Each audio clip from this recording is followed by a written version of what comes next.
Well, hello and welcome to this CXO Vision discussion.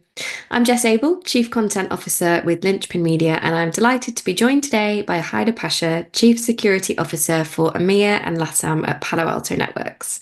Today, we're going to be diving into a topic that's dominating conversations across the cybersecurity sector and beyond right now. Of course, it's AI. But before we begin, Haider, could you introduce yourself to our viewers, please?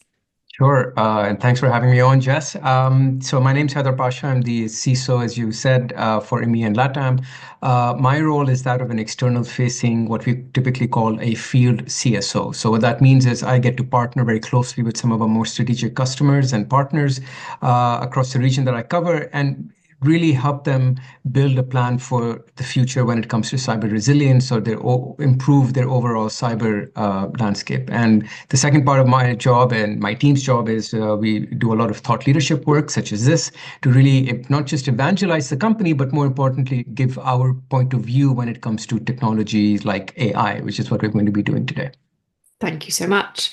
Well, as we've already said, it's the topic that's front of mind for security professionals everywhere right now. So tell us from your perspective, is AI set to be a force for good for defenders, or is it another powerful tool in the armory of cyber attackers? Yeah, it's an interesting question because I ask this all the time to my audience when I'm presenting. Do a quick show of hands from the people, and it could be hundreds of people. It could be a group which is a room full of people. Um, Most of the time, people believe that AI benefits the attackers more than the defenders, and I respectfully disagree with that. Yes, on the attacker side, they are using AI in certain use cases when it comes to speed, scale, and sophistication. They're obviously using AI to speed up, for example, phishing activity, right? When you have a perfectly crafted email, you not only have something that increases your chances of success, you can actually use the same tool to then scale to not just a group of people, but hundreds, perhaps thousands of people, depending on how you're using it. And the sophistication side, I think we've seen plenty examples of this around deepfake, both from the voice perspective as well as from a video perspective. And so we're seeing a rise of that. And organizations and generally people tend to question, can we even stop a deepfake activity or a deepfake attack? And again, I would argue, yes, we can. We just need the right capabilities. On the defender side, what we're finding is it requires a bit of a change of mindset. So versus thinking about AI as sort of kind of throwing our hands up and saying, well, the attackers are going to get in anyway, I think the company generally believes that for you to be truly successful, you need to think about real-time and autonomous cybersecurity outcomes, that you cannot continue to have, a plethora of cybersecurity tools or that will essentially being used to plug holes in your environment. You need to move towards a platform-based approach. And of course, the third key element is when you consider how effective cybersecurity needs to be for your organization, you need to make sure that AI is secure by design and not something that you bolt on later down the road, whether you're building AI models or whether you're actually using AI in the tools themselves. So to answer your question, I know it was a long-winded answer here, but I believe AI is definitely there for our protection and can actually help the defenders get the upper hand. They just have to be smart in terms of how they use it. Absolutely. And one thing's for certain, it's going to keep evolving. We know that for sure. So how do we keep on top of the latest updates, and how do you advise CISOs across the region to do the same? Yeah, and a very good question, and you're absolutely right. It does keep evolving. I was at the RSA conference 2 weeks ago in San Francisco, and everyone was talking about agentic AI. Where the key difference is in the LLM world, an LLM would give you an answer, agentic will give you an action. And obviously that's more scary, right? Because if you're empowering the agent to be able to do something on your behalf or your team's behalf, what happens if it becomes poisoned? What happens if it takes the wrong decision based on some sort of cyber criminal activity behind it?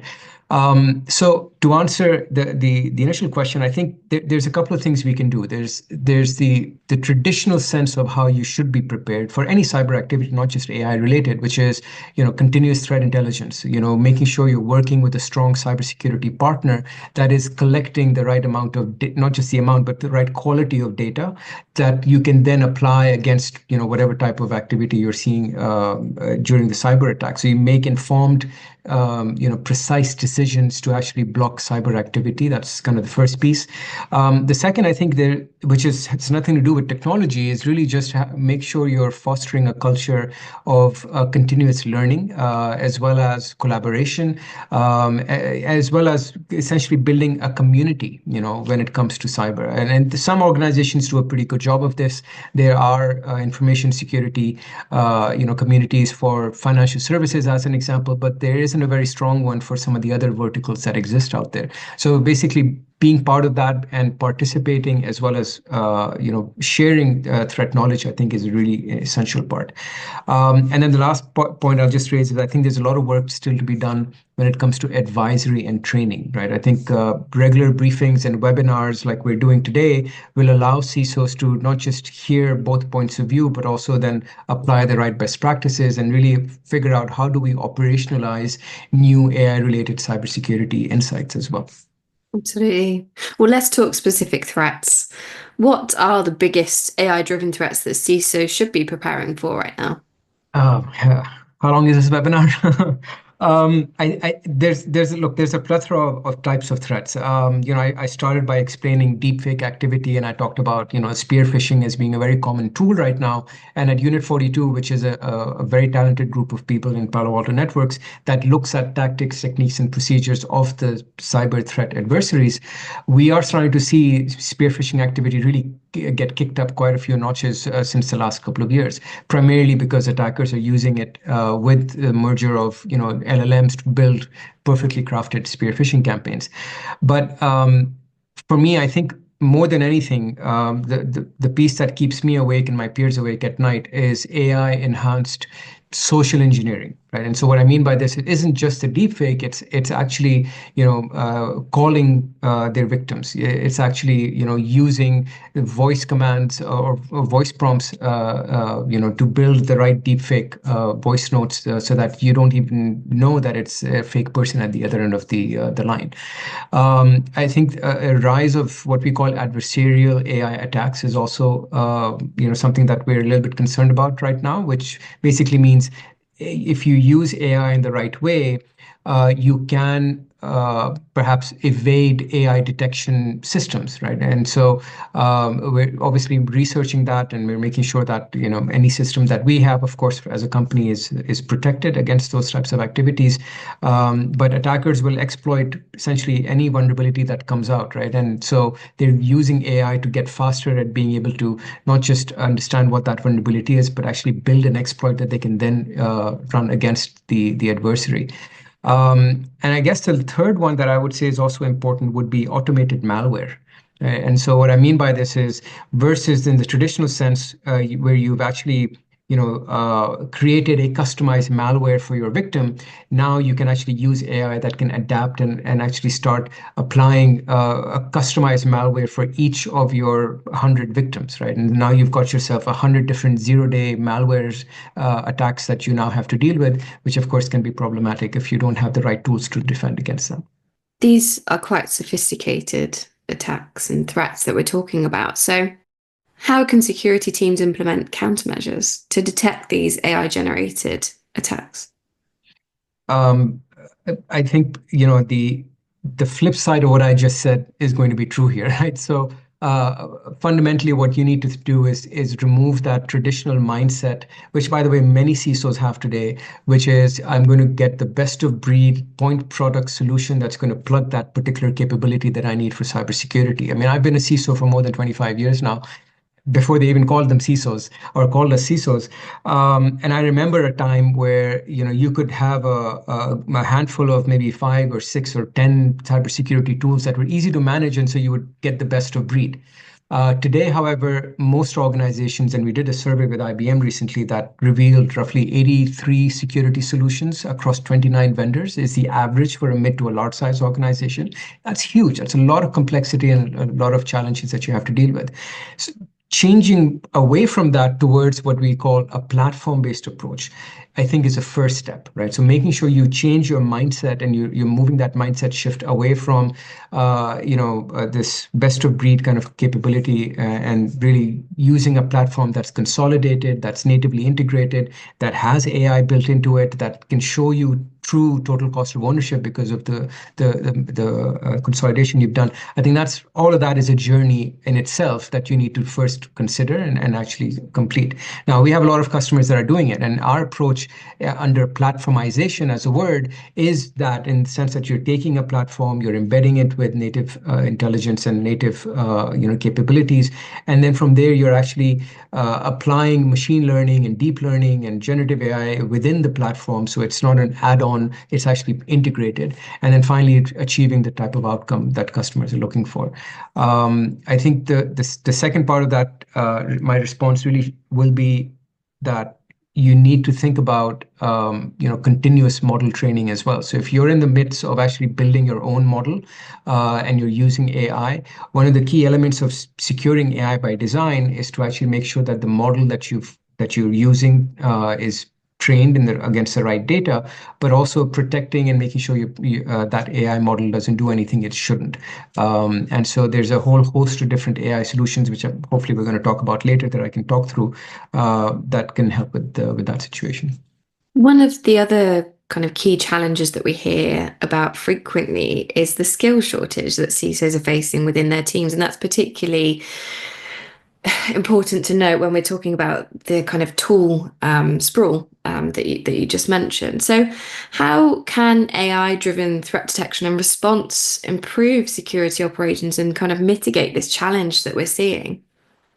I mean, it's easy for me to use a number of different use cases for this. Obviously, the Security Operations Center is the first thing that comes to mind because that's where you have the majority of your people trying to fight yesterday's war, right? Today's war is more AI and automated, and unfortunately, most of the traditional security operations centers are fighting something that would have been doable maybe 5 to 10 years ago, but just isn't today, which is, again, too many tools, too many alerts, too many vendors to talk through, too many teams to train, and not enough time to actually focus on 100% of all the threats that are happening in your environment. Most organizations can only manage maybe a quarter of that volume of data and volume of events that they're seeing. So the first piece really is to use AI to automate the majority of what I've just explained, right? So if you can use AI to essentially automate the entire incident management lifecycle, not just the threat detection piece, but even before that, the threat hunting piece, to identify perhaps malicious actors or malicious malware that could exist out there. So if you actually gone out and done that in an automated fashion, then that's a big win in itself. But from there, you automate the threat detection and the threat response. And if you're able to do all of that with an AI-based system, I think it's a massive win for many organizations because it brings down their mean time to detect and mean time to response. What was on average more than 2, 3 days to detect and respond. Many of our customers that have deployed XIM, which is our extended security incident automation tool or platform, have managed to bring it down to even 14 minutes to less, right? So I think seeing that journey and automating those routine tasks in the SOC, I think is a first common place for us to go to. And then the other part of that for me is really making sure that you're able to essentially build the right I'll call them AI actions, right? So as we now start thinking about agentic, you have to first be able to make sure that as you're building this agentic model or your agentic tool, that you're classifying it almost as a person, and you're securing it with the levels of principles of least privilege as if it was an individual. And so building all of that I think, as part of your AI modeling, I think is going to be really important as well.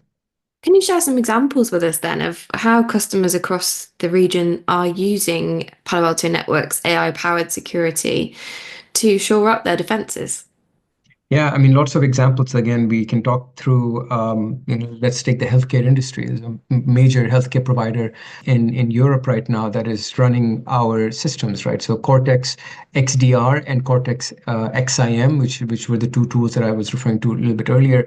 XDR is an endpoint system that essentially resides on the machine and in real time can take preventative actions without even needing the user's input. Um, it's able to do that because it has machine learning and deep learning capabilities built into it. So it doesn't, if even if it's a zero-day attack, it doesn't wait for a user to respond and say, yes, this is bad, and therefore you must say, or you must block it. It will actually take that through the reasoning models that are built into the system, and it will actually prevent those threats in real time, which I think is really important.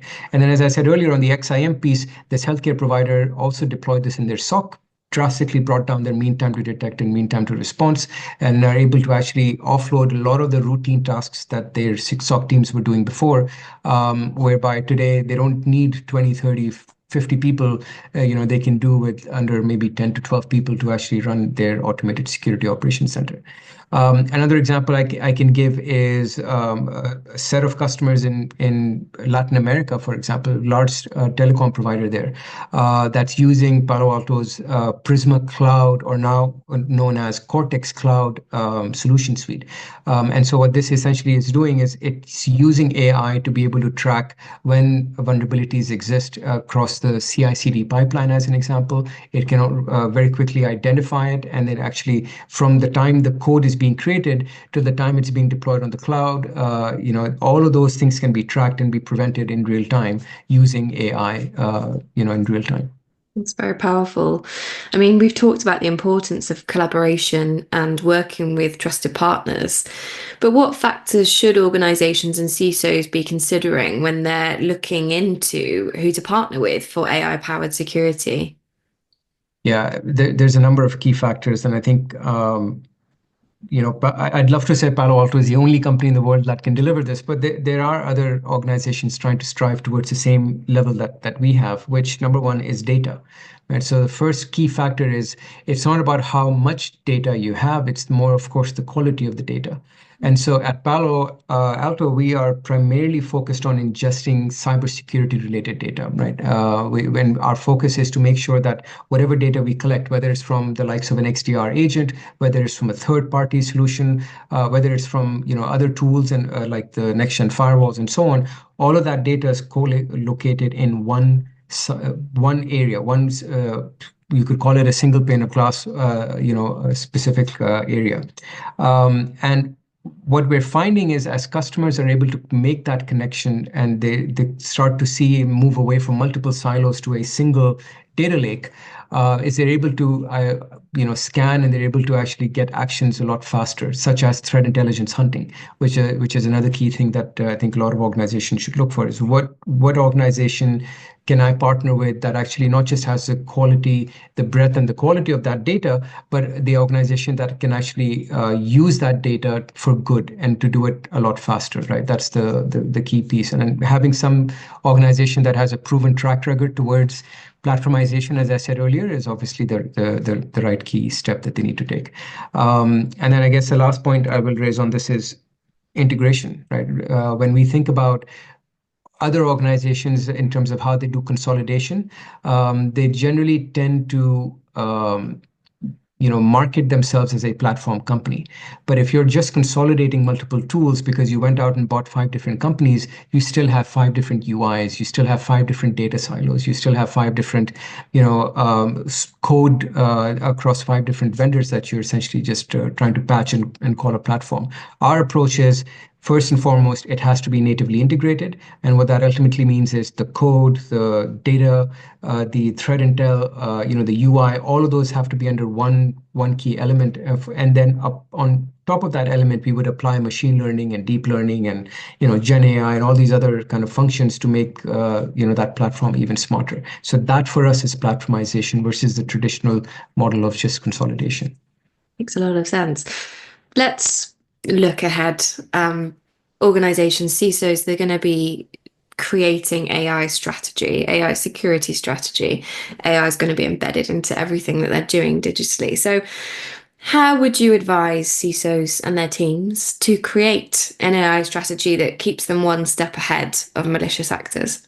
Yeah, first, I think and this is something I'm advising. Literally, just had a conversation about this. I'm in Geneva this week, and so where there's it's a cyber week in Geneva, and so everyone's talking about this. But really, the first thing is make sure that you have a strong AI policy.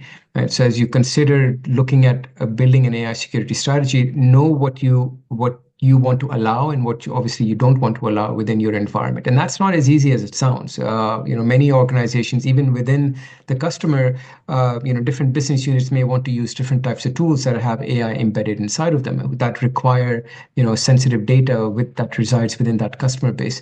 But applying and having at least a strong AI policy from the start sort of gives you that foundation or that baseline to then build other security AI security strategies.